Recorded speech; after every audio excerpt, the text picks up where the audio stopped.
শান্তবিতান থেকে আমাদের এই সোনাঝুরির হাটে পৌঁছাতে সময় লেগেছিল 10 মিনিটের মতো। এখন ঘড়িতে 1:10 আর এরই মধ্যে দেখুন অলরেডি সোনাঝুরির হাট বসে গেছে। একমাত্র বুধবারে এই হাট বন্ধ থাকে, আর শনি রবিবার এই হাটের আয়তন সবচেয়ে বড় থাকে। এই পর্যন্ত এসে আমরা একটা ভুল করে ফেলেছিলাম। রাস্তার উপরে রামশ্যাম লেখা যে বোর্ডটি দেখতে পাচ্ছেন, সেই গলিতে আমরা নিজেদের গাড়িটি ঢুকিয়ে দিয়েছিলাম, আর এই গলিটি ছিল খুবই সংকীর্ণ।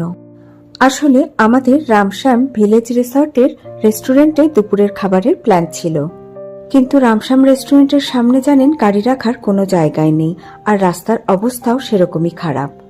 ওনাদের নিজস্ব পার্কিং এর ব্যবস্থা রয়েছে, তবে সেটা শুধুমাত্র তাদের জন্য যারা ওখানে রুম নিয়ে থাকবে।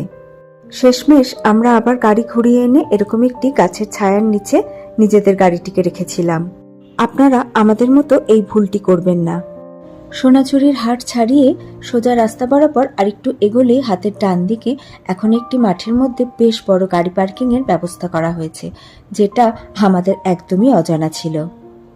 যাই হোক, আমরা যেখানে গাড়ি রেখেছিলাম তার আশেপাশে এখানকার রিসর্ট এবং হোটেলের প্রচুর বোর্ড লাগানো ছিল। সোনাঝুরির হাটকে ঘিরে এখন চারিপাশে তৈরি হয়েছে প্রচুর রিসর্ট, অনেক থাকবার জায়গা।